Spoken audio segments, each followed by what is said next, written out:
Major League Journeymen, we finally made the upgrade. You guys have been asking for it. It was just one too many episodes where Gordo's audio was absolutely disastrous. And so Dax had to do the tough thing as the captain. He said, you know what, Alan, you're out, man. Love you. Appreciate all that you've done. But we got a young up-and-comer that's available to us. And now here he is, better looking, better spoken, just more impressive all around. Julian Gressel. Record amount of Gam and Tam we had to give up to get him, but we got him. But we got him. It's a record transfer fee. Julian Gressel, thank you for joining us. We appreciate you and excited to have you. Thanks for having me on. I didn't mean to kick out Gordo, but no, of course. You're doing everyone a favor. You're doing everyone a favor, including us, Julian. It's been a long time coming. Hey, man, we want to start. I want to start. You have been. We consider you a journeyman, and because of this, we've talked a lot about the benefits of being a journeyman across the league, but specifically, we were talking earlier about some of the impressive coaching that you've been able to, be tutelage under, but also kind of see on a day-to-day basis. I want to start with Sartini. Dude, is this guy just like a walking quote on a daily basis? Because I love just hearing anything out of his mouth. And I want to know what it's like, seeing him on the daily. Honestly, Vanni is just a character. He's such an honest and true to himself kind of guy that doesn't shy away from, speaking his mind in the media. And that's how he really is in real life. He's such a genuine, good person that has his beliefs that he makes very well known, obviously, in the media as well. He's probably one of the best humans I've had as coaches, for sure. I knew that I loved him the moment I saw him on stage at a Nickelback concert, singing every word to a song that vaulted him. I've seen some funny quotes from him, but that moment, first of all, it should live in infamy in MLS history. Like a coach going on stage at a concert at a fairly reputable band and singing every single word perfectly to a song. That is legend status for me. He's instantly now my favorite coach in the league. I love you, Rob, but Rob, you're not going on stage with Young Thug, all right?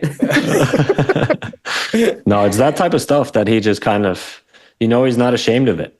So many coaches would be, kind of hesitant to do those things. Yeah, he embraces it. He embraces being that personality. He embraces being that he's the loudest person in the facility. So you hear him from like 2 stories down. He's that type of guy, but he's also very warm and welcoming and to everybody the same. Like, it doesn't matter if it's the equipment guy or the DP. He loves everybody just the same and kind of embraces everybody the same. Vanni's awesome. It's pretty wild. And I mean, your stops throughout your career, obviously starting with Atlanta United, and the amount of success that you had there, I was fortunate enough to be around those groups, covering, your transcendence, not just you in particular, but you also were a massive piece of those teams, but also the club and kind of how it transforms. It comes full circle to this past year where you're playing against them, which I'm as a player that's done that in the past. There's a weird balance of emotions, especially when you have success, with another club, to go back in there because you can't change that, and no one's going to take that away from you. When you look back on the start of your career and the start that you, I think, were afforded with Atlanta United, coming out of the college system, we've talked about this in the past. At what point in that development did you feel like, okay, I'm in this league. I am now a regular contributor, and I feel confident in myself in what we can do, because you've gone on from that point and really kind of built a really impressive career for yourself that's still ongoing.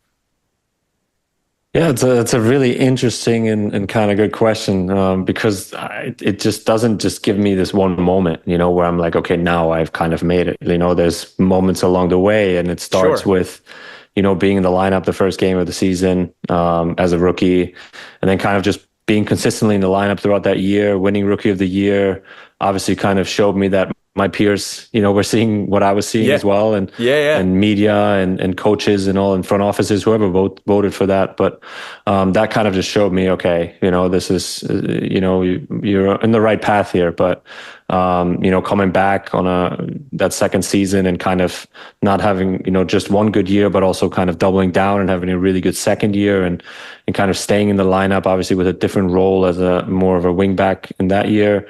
And just kind of, mostly just staying within the lineup and kind of contributing so much as well on the stat sheet, and kind of, you hit these milestones along the way. And for me, it was just a process of, all right, kind of had a good start. How can you go to the next level the next year, and how can you not be complacent and just leave it at one good year, for example, or half a good season, whatever it was, and trying to just stack it up and trying to make a career of it. That's really what I wanted to do. I wanted to make a career of it, and then you hit those milestones and you kind of become, a little bit more meaningful to that fan base in Atlanta, and obviously with the success that we had and kind of how we got that thing started there was so special, and a lot of good memories there, but also obviously something that just kickstarted me and who I was, I think, moving forward.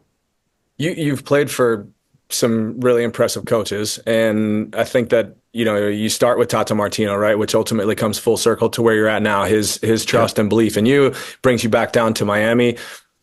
Can you talk about a couple of those steps and just, some of the influences that a guy like Wilfried Nancy has on you, or Vanni, if that's something that you get to see and he pulls some of the personality out of you that steps up your leadership. Obviously, you've worn the armband a few times, and some of those things are, really important to a player and to that maturation. Just give us a little bit of insight on when you reflect on these managers, kind of where the insight comes from to help develop you as a player.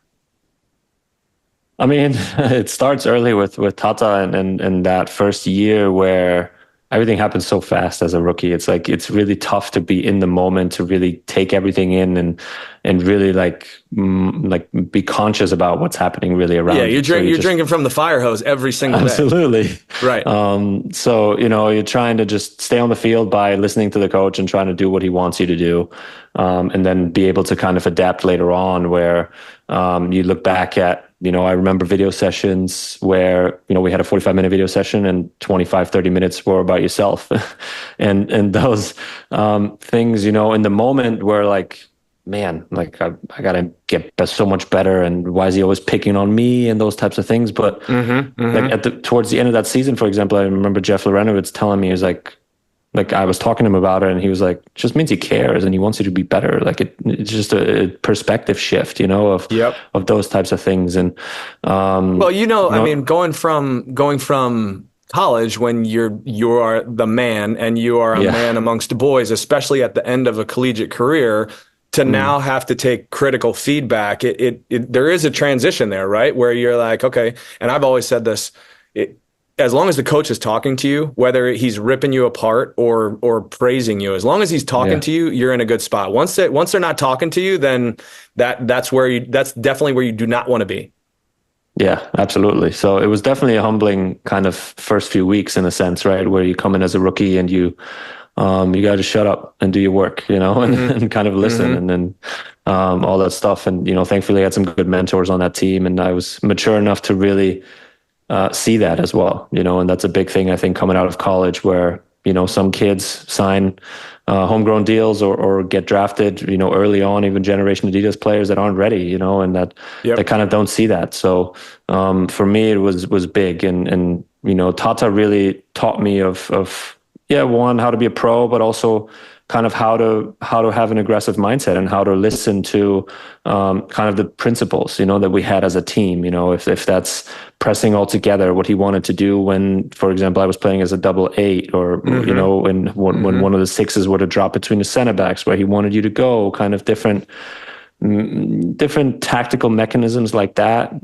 nuances that, were so much more detailed than what you were accustomed to as a college player. So I really got a front row seat to that, and I really tried to take all of that in as much as I could. And most of the learning really happens though after the season, when you can reflect a little bit, when you can have conversations with guys. And like I said, in those first few years, it was all about, just trying to stay on the field and trying to do everything possible. But then, the kind of things that you really think about tactically, or when you have moments to kind of reflect and really think about things, and that for me was really between the first and second season. And, I knew what type of role they wanted me to play moving forward as a wing back. So I had to kind of shift my mindset a little bit in that sense. And, it was different. But then going obviously from Tata to, Ben Olsen at first at DC United, it's totally different. He's such a different person, first of all, such a good guy,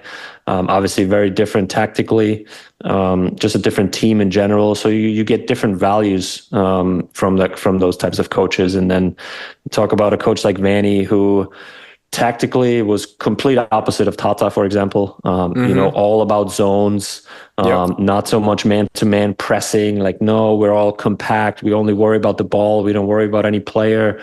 Right. If a guy comes into your zone, just kind of leave him there. Just worry about the ball, really. And then when the ball comes into your zone, then you can be aggressive. So it's just a different type of mentality that you get accustomed to, and you really see the changes and the differences in those. You can really you have a distinct feeling for or a view of, all right, when it's time to press and we go man v man, all right, it's time to press and we go man v man. And when it's time to sit back, you kind of can rely on that and say, all right, now this is my zone. We kind of just shift as a team, and we make it tough on the opponent to really break us down. And you control the game in that way as well at times without the ball. So, it's certainly given me a lot of different things to think about. And, obviously, unfortunately, I was only in Columbus for about 6 months with Wilfried Nancy, but in terms of the tactical knowledge from what I've learned there, incredible. Absolutely incredible. Of how his principles are around the ball, even against the ball, like just different ideas that he teaches you. And, it's such a different level that I haven't been accustomed to in that sense, where it was very, very structured, but also somewhat, you have freedom within that structure as well, where with Tata, it was more, all right, this is how we want to build out and this is how we want to play. But then once you kind of get into the opponent's half, it's, you do you bring your qualities. With Wilfried, it was more like, really a detail down to kind of, the goals and all that type of stuff. So it was a bit different, but it was, there's so many things, so many different principles that you learn, or even just camps at national team where I was only like 2 or 3 times and you only get like 4 or 5 sessions, you just learn little things that as you go through the years, and as you kind of value those differently, you kind of just, you take those in differently, and you take those in more rather than doing the first couple of years. That's why I'm also happy that I had Tata again, because now I notice different things that I didn't notice back when I was in Atlanta. That's so interesting, dude, honestly. And I need to give you your flowers, because hearing you talk about these different coaches who, it fills me with envy that in the beginning of your career, you have had like literal like prodigies of coaching. And honestly, it's not to disrespect any coaches I had, but early in my career, when I was at FC Dallas, I had an Irish guy named Colin Clark, and he was like, "Get the ball in the channel. What are you doing?" I had Colin Clark. When I was in Puerto Rico, I played for him for like 3 months. That's incredible. So you know how it is, Gargs. You're like, look, no disrespect to these guys, but I was a rookie, Jules, and I was 18 coming into the league. And after a relatively good preseason, I was thinking, hey, I'm going to play big minutes here my rookie year. I ended up being sent to an auxiliary field and training with all the rest of the reserve guys. And Gargs will remember this. You won't, because I think this was past, you came into the league after. The reserve league was unlike anything you've ever seen. Sunday morning. Chaos. You felt like you weren't even a part of a professional soccer team. You felt like you were part of a men's league group that just got to train on the side at the auxiliary field. That's how it was for me. And it didn't matter that I was a high draft pick. It didn't matter that I was a Generation Adidas player. I literally played 2 games my first year and it was about a total of 10 minutes. And so to hear you talk about the beginning of your career and the great coaches that you've had and the great teams you've been on, it fills me with jealousy and envy. Yeah. And I wanted to take you back. I'm sorry. It's not your fault. It's not your fault. Don't apologize. I wanted to take you back to Atlanta because I'm here now. Obviously, you know as well as I do how special this place can be. And I want to just go through a couple. I want to build you up a little bit. MLS Rookie of the Year, MLS Cup 2018 champion, US Open Cup champion 2019, Campeones Cup champion 2019. I think you'd be hard pressed. And by the way, you did all this while, and I don't have the exact numbers, probably setting records for most assists in the first 3 years of a career, scoring good goals, playing with great players. I mean, if you had to write a script for how to start a professional career, you could do a lot worse than Julian Gressel's script. So I want to go into maybe a tougher question, and maybe you've addressed this in the past. I don't know. Playing in front of 60, 70,000 people week in, week out, winning trophies, contributing, being a part of a great team. I understand how this league works, salary caps, nonsense. You earned every bit of whatever contract you were asking for, and I don't know exactly how it went down, but I have to know, why did it not work out here? Like, what happened? What was the point that it got to between you and the front office that said, we can't make this work? Because from both angles, from both perspectives, from your perspective, from the club perspective, it seemed like a match made in heaven. And I understand sometimes cycles run their course, but with you, it never made sense to me why you left. Yeah, that is, well, thank you, first of all, but it's a very, very interesting question and a very tough question for me to answer because I wanted to stay so bad. Yeah.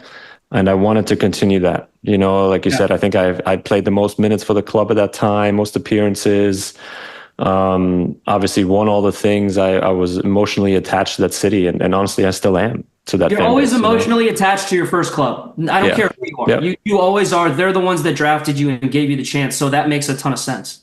Yeah. So I knew that after the third year, I had asked for obviously a new contract. I was contributing on a DP level, to be honest with you, in terms of assists and goals, and like I said, minutes played and what I meant to the fan base and to the city. I obviously had a sense for that. So I just wanted to be compensated fairly. I had seen that guys around the league, and I talk about guys like Christian Roldan, Jordan Morris, that were similarly drafted in my age range and kind of got the contracts that they got in their teams where they had done really well for, just like I was. They were rewarded.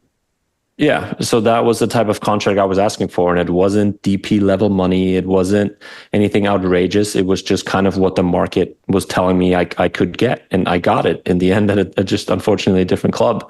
Right.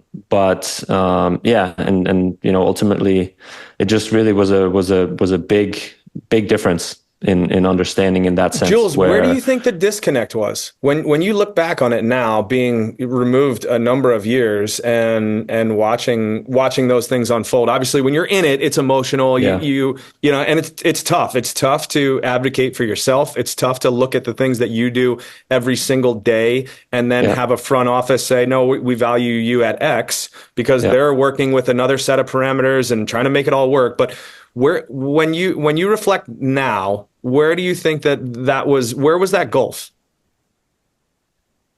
I think it was just how the front office saw me and valued me at that time, and that was, I think, really just it. Really, for me, you know, my mindset going into that is, okay, I've produced this X, right? I've produced really, really well over the 3 years. These are the facts. Yeah, I need to reap the benefits of that because my career is short. I know what guys are getting paid. It's a business. It's for me, you know, we need to get paid. You know, I need to get paid. I don't have that many years, and I can't continue to proving myself in a sense. Like, obviously I want to, but that doesn't mean that, you know, what I've done in the past should be, you know, just completely thrown out the window in a sense, or valued at a much lesser account than what I've been doing actually. So I think the disconnect was just, you know, in those numbers and kind of how the front office viewed me. What they were offering was, essentially about half of what I was getting, a little bit more than half of what I was getting in DC.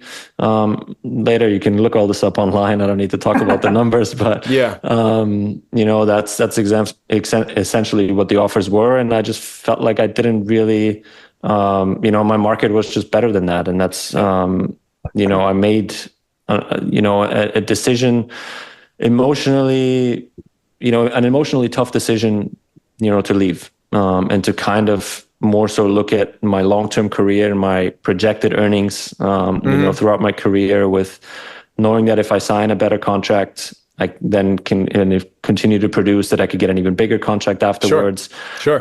So there was just, a big difference in kind of the amounts that I was able to get. And it was a very, very tough time, very tough decision for me to kind of come to that point. And, ultimately, I kind of wish it worked out differently, honestly. But at the same time, it kind of worked out the way it did. And I was able to experience all the coaching, all the, moving, and, you grow so much in so many different ways. And then, if I had stayed in Atlanta, for example, up until this point. So, there's so many positives and negatives, obviously, that come with those types of decisions. But certainly wasn't easy. And again, I would have loved to stay. I would have loved to continue there. And I don't think it was, too much to ask to kind of get paid of, what I wanted in Atlanta as well. Yeah. Well, and I've been through this. There's also, and I was covering the team when you were going through this, right? So I had a front row seat for the number of years that I did. And I saw kind of over and over, there was a player that I would always reference when this was going on, that I played with, Marcelo Sarvas, who was a phenomenal player for the Galaxy at the time. And he was out of contract and was asking for, essentially his value. And I don't even think, there's also the hometown discount, right? Because as a player, you don't want to go. And so like, let's say DC's offering you $1.5 million and Atlanta's offering you 600,000, 700,000, whatever that is, you're still going to take less money from Atlanta to stay. That's just, I think for the most part, if you're in a comfortable environment where you're producing, you feel good, and you don't want to go through that, you're willing to take less.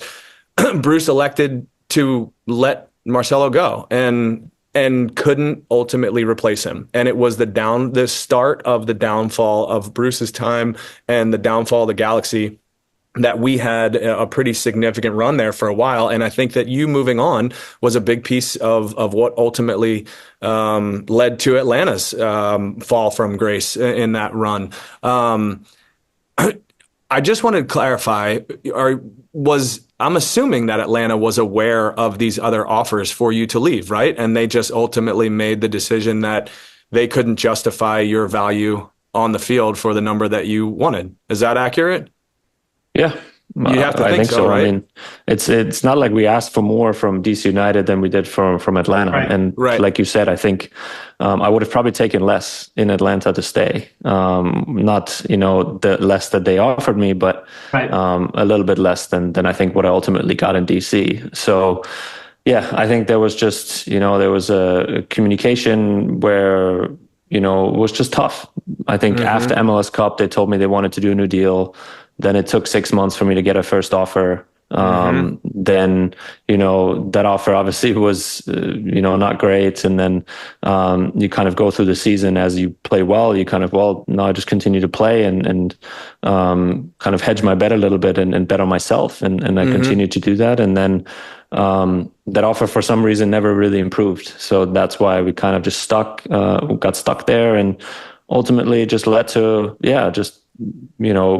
an unfortunate event in that sense, but I would have loved to make it work, like I said, and there was ultimately time all the way until the end to make it work. But then obviously that offseason came and the club made some decisions on signing new guys to contracts that, I was essentially asking for. And I was like, why are you trying to get these guys in now? And then I also realized that, okay, well, you get drafted here, you're always kind of viewed as this rookie, and maybe that played a role. So I had to kind of just get out and see, be a different personality going into a new club where, you come in as MLS Cup champion, as, US Open Cup champion, and kind of having produced, a lot on the score sheet and minutes wise and all that stuff. So it was just a scene change and a role change for me as well, where that front office just perceived me differently than the Atlanta one. Yeah, there's a different expectation and a different responsibility available to you, right? When you take that next step. And I did want to applaud you because there's a lot of bravery associated with that, because you don't know what's out there, and DC United in particular. I'm sure we won't go into DC United, but that presented its challenges for you, which are ultimately, not the long-term destination for you. And then as you make that decision, the career evolves from there, right? When you're thinking, oh man, and I have no doubts that in your mind, at least once, probably a lot more than that, you're thinking, I could make Atlanta United my home for the rest of my career, and very reasonably justified. But it doesn't happen that way. Sometimes you have to leave to come back, though, and I think that's a big step for you. I'm not saying that you're heading back to Atlanta, but I do think that it certainly will be on the table for you if you ever decide that. But we are where we are, right? And now you're in a position with Inter Miami. You come off setting the points record for this season. You're another performer that's, a massively integral piece to the equation and to the puzzle.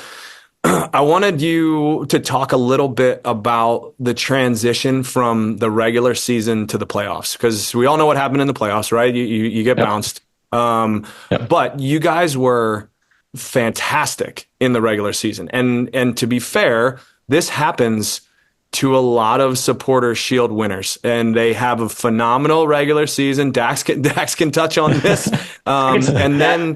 It's difficult. It's difficult to continue that momentum and to recreate or catch whatever the wave is that Atlanta United is currently on.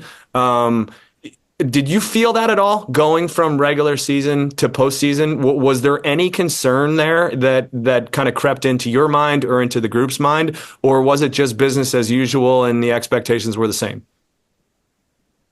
The expectations were certainly the same. Mm-hmm. The expectations were, we got to win. We got to win everything. And that's, hasn't changed throughout the whole year. Honestly, every game that we played, after every win, like it was... I see, this is funny, but I see pictures after you guys win or after you guys beat us, even the one in Atlanta where the series was just 1-1. It felt like you guys had won the series and moved on. No, it felt like we won the World Cup. Yeah, exactly. And for us, like all season long, that never really felt that way, right? Like it's expected to win in Miami. And that is just a different type of mindset, knowing that that's the type of roster we have, that's the type of club we have, that's the type of individual players we have on the team. Sure. But for me, it was a first-time experience winning the Supporter Shield, entering the playoffs, and I certainly saw some warning signs, and that's why, you have a team, obviously, that you play against that sneaks into the playoffs, that, has this belief about them all of a sudden that, it just changes. It changes teams. And that's why the MLS Cup playoffs are so unique, I think, that you can really fall to a team like that. And I think maybe we underestimated that a little bit. And that is obviously something that nobody else on my team has experienced before. So maybe it was a little bit drawn to that, but at the same time, we knew that we had the quality that if we played our game and we would limit chances and then when we would move on and win the game, and we would hopefully kind of find a rhythm to kind of go through these playoffs. But that never really happened, I feel like, throughout the three games. Honestly, I think the first 30 minutes of the first game were probably the best we've played. Yeah. And that was probably the downfall for us, because we were so comfortable and relaxed and like took our foot off the gas a little bit. Mm-hmm. And then all of a sudden it's 1-1 going into halftime. And we're like, well, what just happened? Yeah. So yeah, there's different reasons, but I saw some warning signs, throughout the last few weeks of the season. Honestly, all year long, I think obviously we've given up too many chances and we've given up too many goals. And that's all usually something that you have to fix before the playoffs in order to kind of make a deep run. And absolutely, we were able to do that last year with Columbus, where we had a crazy comeback in Cincinnati, for example, but at the same time, we were able to keep, other teams from scoring goals against us. And that is something, if you want to make a deep run in the playoffs, you have a goalkeeper like Brad Guzan standing on his head a little bit in 2-3 games. And all of a sudden you're really struggling to score while still giving up some goals is not a good recipe. Jules, I got to say, I talked about this before. When Suarez scored in the first 2 minutes of the first game, and we're coming up our third game in 6 days, and we're exhausted, and we're in Miami, and you're playing freaking Danza Kuduro after the goal, and the crowd is pumping, and like Suarez is doing his like little like celebration. It's like, all right, we have the potential to lose this game 8-0. So I was sitting on the bench. I said to the goalkeeper, I was like, either we're going to tie this game and we somehow lose this in penalties, or we're going to go on and win like 7-1 or something. Yeah. It felt like a 7-0 game, honestly. Yeah. And you look, then like you just move, you go through it, right? Like Brooks Lennon, dislocated shoulder, gone. Sub, Stian Gregerson, hammy, first half sub, out. Formation change. We were like honestly, for me, like having played as long as I have, I'm like, what is going on right now? This is insane. And just thank God this isn't like single elimination and we got another chance to go back to Atlanta after this, And then we score. And I think that goal, it's funny because I haven't talked about this. I think that goal Saba scored in the first game, that goal gave us a little belief. And it gave us a little hope to say, yeah, like we are playing one of the best teams. It's one of the most well put together, well assembled teams in MLS history. And there's no question about it. But we've won here before and we can beat them again. And so that goal, okay, we go on to lose the game. But again, the grit and the heart that we showed, like a team like Inter Miami, like I hope, and I think you'll probably agree with this. Like when you win games, you're probably not talking after the game about grit and about heart and about like hustle. Like you're just talking about like, did you see the 37 pass sequence that they just put together to score a goal where Jordi Alba bicycle kicked it to Suarez, who chested it and raboned it to Messi, who tapped it in? Like that's the conversation with Inter Miami, as it should be. But with us, it was, we've got to fight our asses off just to breathe in this series. And once we got through that first game and we had a chance to just rest, when it went back to Atlanta and the game was pretty even game, and when Shande scored that goal, I just had this overwhelming belief that we were going to win the series, because in playoffs specifically, as well as I do, that the margins are so thin, and of course you're going to want the greatest player to ever live and some World Cup champions and some Champions League winners on your team for that. But this is MLS, baby. Like they've never experienced that. I don't care how many Champions League games you've been in. You do not know. Like MLS is a different beast. And so I don't know, like, did you guys feel that as well? Like, especially in Atlanta, like when we won that game in the last minute, like, did you guys kind of, was there like, and like you said, there's not a lot of doubt that creeps in with as great of a team as you guys, but you said there were warning signs, but after that game, was it like we were already planning and prepping for our 2 weeks off? We were prepping for, not vacation, but like, whatever we're going to do. And then when that happened, I imagine there was a little bit of a wobble there from you guys. Oh yeah, I think so.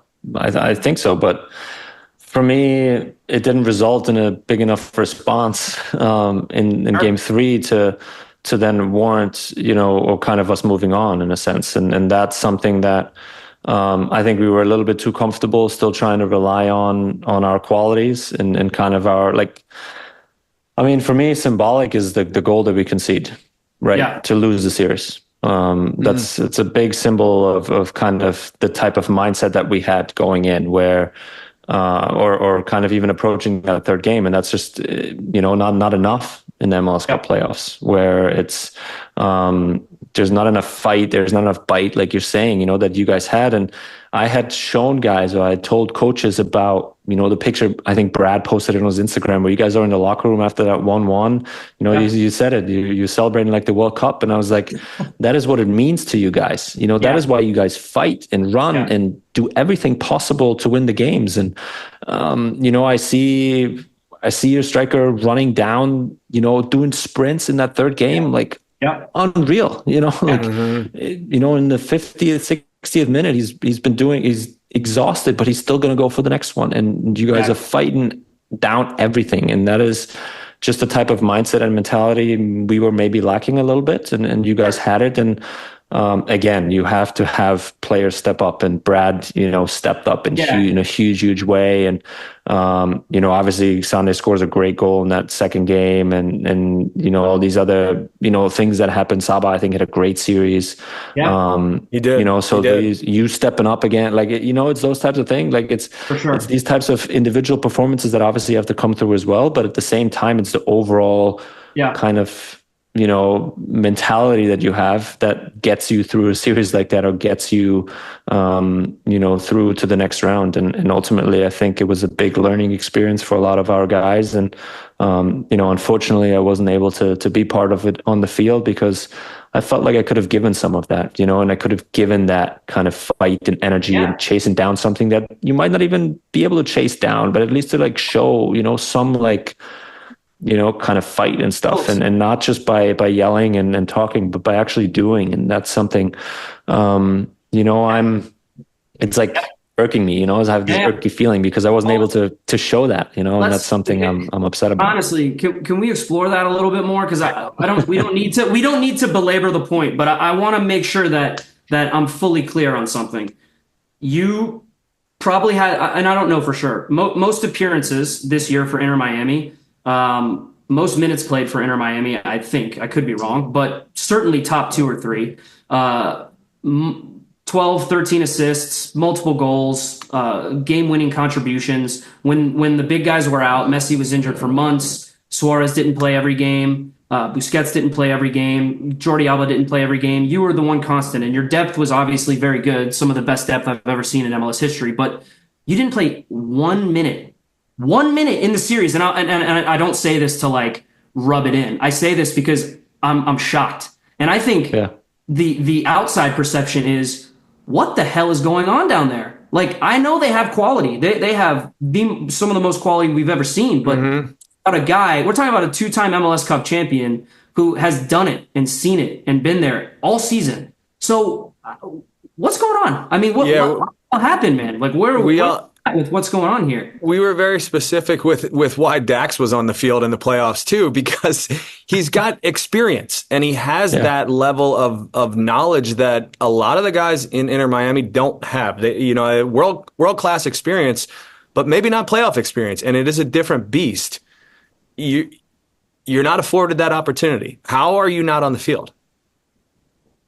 Maybe I can tell you next week. I don't know. Honestly, I mean, I've had some, I didn't want to, obviously, team first, right? Like my mentality. So I'm not trying to make a stink or trying to be like super like demanding and all that type of stuff during the series, for example. Like I had conversations, and I asked if I had done anything or if something, basically what was going on. And I was just assured that it was nothing that I had done or anything like that. It was just, part of the game, part of soccer, their tactical setup. I don't know. So I just tried to put my head down, continue to work like I did. And honestly, we haven't been together since the loss as a team. Now it's Monday, and tomorrow will be the first time we'll be back together. We'll be in. I mean, we have to have that mandatory 1 week off, and now I think we have a couple of days where we come back together. And then, I'm hoping to get some answers then. But yeah, at the same time, it was just as much of a shock to not play at all. It's one thing to not be in a starting lineup. And obviously I've experienced that last year in Columbus where I get traded to the team and then, you kind of are on the outside looking in, entering the playoffs, but I was still able to come in and make a difference in the playoffs. Yep. And I just try to take that on again as a role. And I was like, okay, when my time comes, like in that third game, I was sure I was going to come in, and you have that kind of itching feeling at the end, and to try and help the team, and then you don't get awarded that situation. It's very, very disappointing. And like I said, I'm certainly going to ask for some answers, but we'll see. One, if I get them, and two, what they're going to look like and stuff. But certainly it wasn't wasn't a pleasant situation for me to be in, and I would have loved to contribute and help the team. Try to bring that experience, even though I'm maybe not as, young and I don't know, whatever else other qualities I don't have. But at the same time, like you said, I think you're a winner. I mean, you've proven that. So yeah, and the part for me is that I did it all season long, like you said. I've played 31 games, and I think top 3 in minutes. Ever since preseason really started, I think there was a midway point in the season where like I sit on the bench for the first time, and it was like my 25th appearance in a row, like including preseason. I started every game in preseason too, and those types of things, and then all of a sudden that happens, and it's just a little bit of mind-boggling. But at the same time, coaches make decisions and organizations make decisions based on different reasons, and I'll certainly try and get some of those answers, but I don't know why that didn't happen for me, and especially in a series like that in the playoffs, it's certainly frustrating. Yeah. Jules, when you talk about Inter Miami and the level, I think, of expectation that you kind of commented on, like we expect to win, right? You're in an Atlanta United organization to start off with that I think continues to build that expectation throughout your time while you were there, right? It's an expansion franchise. That wasn't the expectation, but then as the time goes on and Miguel becomes Miguel and Joseph, seemingly scores at will, and you guys coalesce into the team that you are, the expectation was that Atlanta United steamrolls through everybody and they are the cream of the crop, the top tier. And now you're talking about maybe a different expectation in Inter Miami. Obviously, the big piece of that is Messi, right? He has to be the one that kind of drives that expectation, drives that, or demands maybe that excellence, that added level of pressure. The first time I felt it was later on in my career, when I put on the Galaxy jersey for the first time. The expectation around the Galaxy is you win no matter what. That it just is what it is, and you get everyone's best game. There are more clubs in Major League Soccer that have a target similar to the Galaxy now at this point. But at that point, it really was just the Galaxy that were a different cream of the crop. What is Messi like? Can you share what Messi is like in that locker room and kind of how maybe just his presence or what his presence looks like that kind of drives that culture shift? Yeah, I mean, it's demanding, I think it's you're talking about the winningest most player in the history of the game. Like he's won absolutely everywhere he's gone, and not just, one season, but throughout the course of his career, ever since he started. And you pair that with, 3 other guys around him that have done similar things, on national and international level. And that's, something where they're coming in and they're expecting that here the same. And you as a teammate, you kind of have to get accustomed to that and get used to that. And he obviously, and not just him, but Suarez, Busquets and Alba certainly as well. It's unacceptable to tie a game. Simple as that. I think we tied a game earlier in the year, and I remember him being really, really upset in the locker room. And he's like, "We shouldn't tie. We can't tie." And even Tata was like trying to calm him down a little bit in a sense, and saying, "No, sometimes ties are okay. Like we can't just win everything. It's not how this league works or whatever." But for him, his aura is that. But at the same time, he's a good guy to kind of just talk to and joke with. Some training sessions are quite loose, and they're fun, and he's engaging, and you can talk to him about different things. Like I talked to him a bunch about his celebrations, for example, about those Avenger celebrations and those types of things. Like you can approach him with this types of thing and have a laugh with him, and Luis and the other guys as well. So, but at the same time, when it comes to the game or when it comes to being serious, it's being serious, and it's go time. And if you're not doing your part, you're getting it. Like you're hearing it, and you're noticing that they're not content with what is going on. Will he address you? Will he address you directly? Somewhat, not like not me directly, but I think he's done that with other guys. And obviously, you have different dynamics in teams, and Sure. some guys do, some guys don't. Leo is more so quiet, but you have guys like Luis Suarez, who's a little bit more, as emotional, and as you can tell, it's a little more emotional, more outgoing in a sense, emotionally outgoing like that. So you hear it more from him, for example, but. Leo will certainly, come up to you and will talk to you more so rather than, be in your face about things. So you definitely kind of see that demand and kind of that aura that these guys have that definitely reflects on the team. And that's why we were, after the loss, I mean, guys were distraught in the locker room. You have, everybody kind of staring into nothing. You just sit in the quiet and kind of in disbelief, but also like, very, very hesitant to like, whoa, like what just happened type of thing. What do we do here? Yeah. Jules, can you, I want to like take me inside like a Tata Martino like video session, because I need to know, like, okay, you're playing Atlanta United, right? Okay, guys, like Tata. All right. When we have the ball, this is what we're going to do. We're going to get the ball to Busquets. We're going to get the ball to Messi. Here's how we're going to build out. Here's how they might press us. You get the ball to Messi. He's probably going to find Jordi Alba in space, get in the box, and he's going to cut it back to Messi for a goal. This is how it works, okay? I feel like video is pretty simple when the attacking side.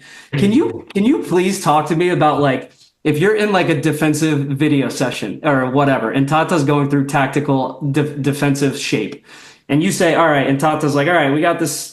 With Atlanta, they got this 40-year-old redhead that might play in the middle of the field, and he's not very mobile. Leo, can you just like stand in his area, or like Luis, like, you might have to press him a little bit, because like, what do you say to him? Because listen, let me call a spade a spade. It's obvious for everyone to see that you guys defend with 8 players, Messi and Suarez. When you score 50 goals in a season between each other, you're not going to ask them to defend. I understand that. I get it. But like, is Tata addressing them in any way? Like, hey, listen, guys, I need you to like shade him to one side or the other, Like, how is that dynamic with him? And like, if you don't get what you want, like, I know how it is. They're the ones that are going to win the game for you, and it's never their fault. Nothing that happens is their fault. I've played with Thierry Henry. I've played with Schweinsteiger.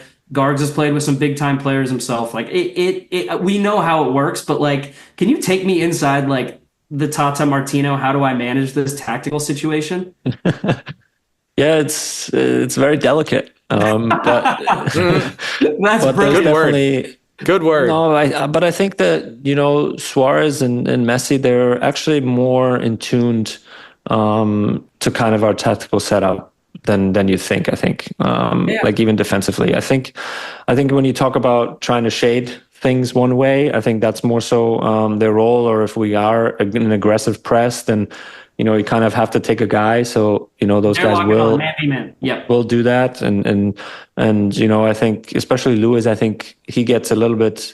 I don't think he gets enough credit for his actual work rate, because I think he actually does work quite a bit up there, and especially when he's paired with Leo, where he knows. He kind of makes up for that a little bit. But at the same time, honestly, Tata's focus is really more so about what's, behind them, about if we're in a 4-4-2 or if we're trying to press, or how the relationship is between the fullback, center back, and kind of that number 8 or that midfielder. So it's really about trying to account for that, of what these two guys are doing up there. And at the same time, trying to, kind of complement that in a way, right? Of how we can shade it and then maybe get the press or try and trap a team or whatever. But honestly, credit to you guys. You guys did a great job of trying to play through that and trying to figure that out with, I think Slish always kind of coming out to the right side and trying to create an overload over there.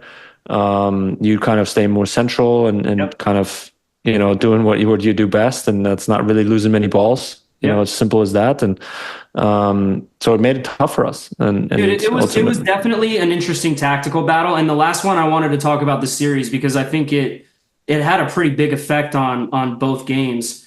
It seemed to me like in Atlanta, you guys were in more of a back 5, which limited us in terms of how much we could do in transition. When you got back down to Miami for game 3, you went to a very clear back four, and it was very aggressive. And Yep. Rojas, very good player in my opinion, but it seems to me like he's a little bit more of a winger, right? With Redondo and Kromaski in there. Bright was a big loss for sure. Busquets not being fully fit, okay, loss. What was the thought process, if you can take us into Tata's mind, about why go to a back four when you have to understand, like, regardless if you guys are irregardless if you guys are in a back four or back five, you're going to have possession of the ball. You guys know that. You have to know that. But it takes a guy out of the back line, and it gives us a little bit more space to attack in transition, which that's kind of where we were going to thrive and where we were going to live. What kind of went into the thinking with that tactical change? Because I think it did have a pretty big outcome on the game. Yeah, I mean, I can really only speculate, but I think it was more so about playing to our strengths. And that is obviously our attacking threats, our attacking quality. Yeah. You add Gomez, Rojas, Suarez, and Messi, obviously, and then Redondo and Kromaski, who aren't the most natural number sixes either. And you try and really go for it. And I think that was kind of just a really aggressive mindset to try and play to our strengths. Yes, knowing that we might get exposed a few times in transition, and trying to be aware of that, trying to make our, back line aware of that. It obviously didn't work out the way I think we envisioned it, where, Brad continued his hot streak. We had enough chances, I think, to win the game ultimately, or to score 4 or 5 goals, honestly. And, on another day or another month, those goals go in and we win the game comfortably, and everybody says, "Oh, great job," and we move on. And so that was, I think, more so the mindset of kind of just playing to our strengths rather than, being more conservative, especially at home. Man. I get it. And you ran into a juggernaut. Look, Brad Guzan, he's playing like he's 20. All right. And by the way, before we get you out of here on some fun ones, Jules, because we know you got to run. Have you been able to watch the goal Messi scores, and how many, are you able to now laugh about Brad in the net?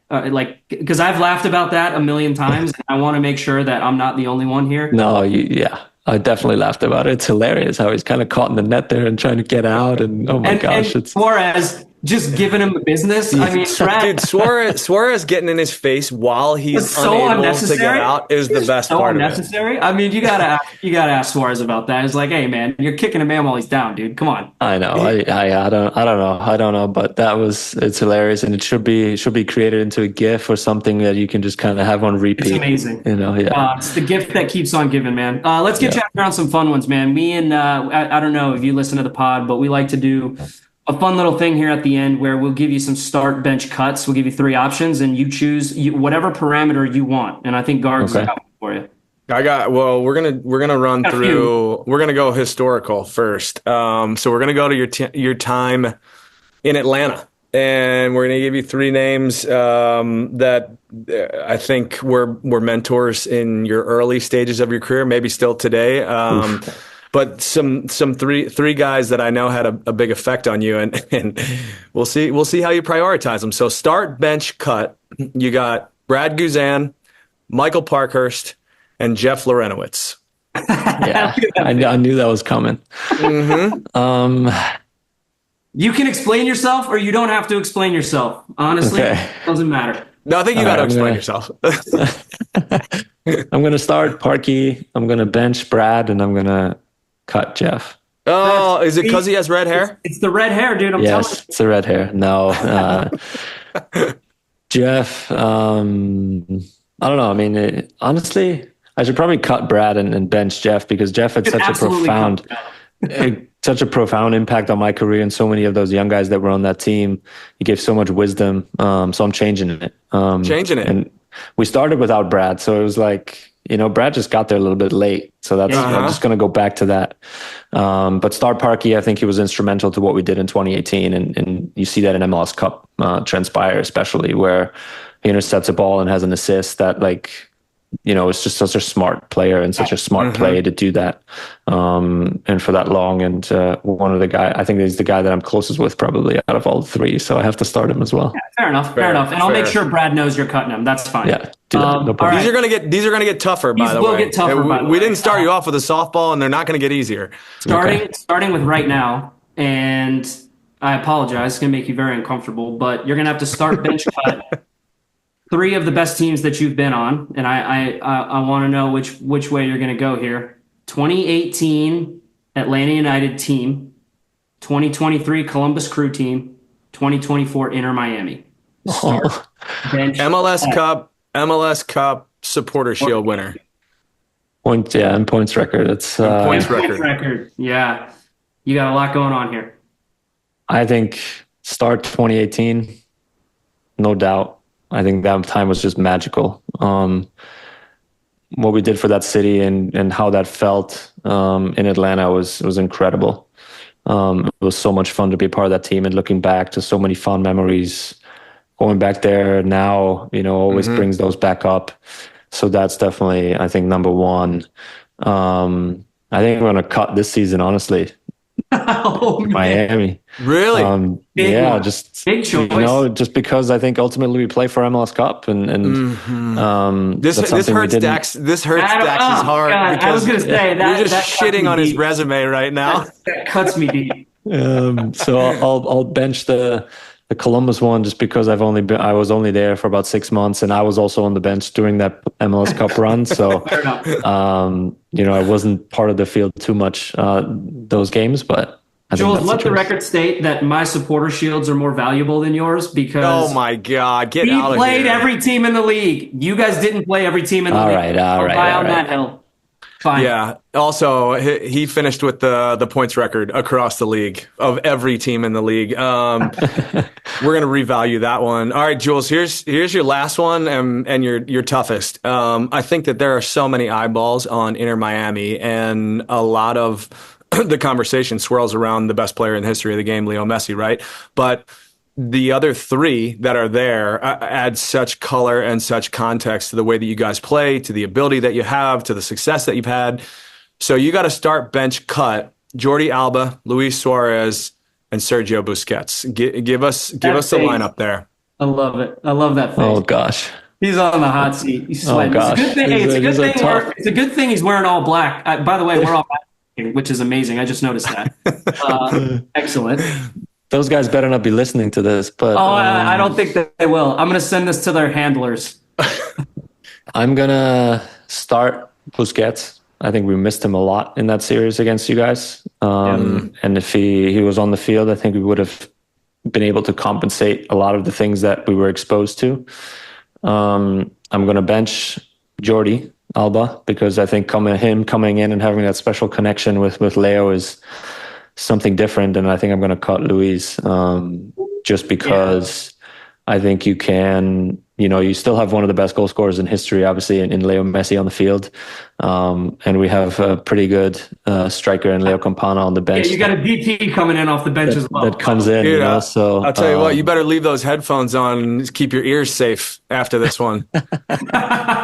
That's right. Hey, there we go, guards. That's good you made on the pod. Way to get that in, yeah. Listen, that's a really rational answer. I don't know if I could disagree with any of these pieces. Busquets, for me, we played against him when he was with Barcelona, and hands down, for my money, best player on the field. Was absolutely insanely talented, and just the comprehension that he had of the game and the space. He operates in a shoebox, and you still can't even breathe on him. You can't get anywhere close to him. So it is incredibly impressive. So, Julian, for the Journeymen, we appreciate your time and we appreciate the insight. Really, really valuable stuff that I think everyone will love to hear from. So best of luck walking back into the locker room tomorrow.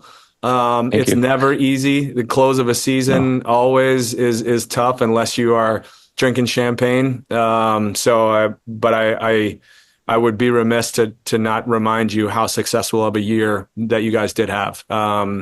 In rewriting history and record books, not just in Miami. Obviously, what Miami is doing is completely changing the complexion of this league too. So congrats on being a massive piece of that. Thanks, Jules. Appreciate it, man. No, thanks for having me on. And Gargs, obviously, good to see you. And Dax, glad you got that jersey signed. And Thank you.